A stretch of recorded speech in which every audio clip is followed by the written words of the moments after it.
Kung saan may project, doon tayo pupunta. It's me again. Welcome back to our project for today.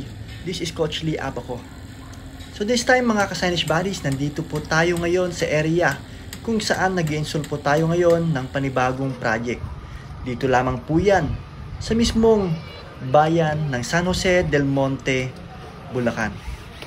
Dito mga ka-signage buddies, kung mapansin nyo, ay busy po tayo sa pag-a-align ng panibagong project na kung tawagin ay acrylic build-up signage. At dito mga ka-signage buddies, nag-suggest po tayo dito ng mismong background. At dito nilagay po natin dito yung mismong painted background. At kung mapansin nyo, inabot po tayo ng gabi. At ito po yung mga kinalabasan ng napakagandang project po na finished product po natin. Ang client po natin, walang iba kundi ang Effort Wet and Dry Market. So kung mapansin nyo, front lighted po ang logo po nito at mismong side lighted naman yung mismong mga pangalan nito mga ka-signage buddies. So sa lahat po ng gustong magpagawa, mag-message lamang po tayo sa ating official Facebook page po natin. Signage Plaridel by Costoprint PH.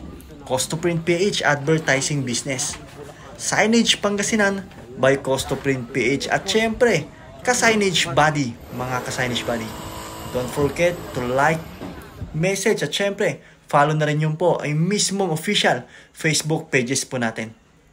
Maraming salamat po mga ka-signage buddies. Once again, this is Coach Lee Abaco. Mabuhay po tayong lahat mga ka-signage buddies.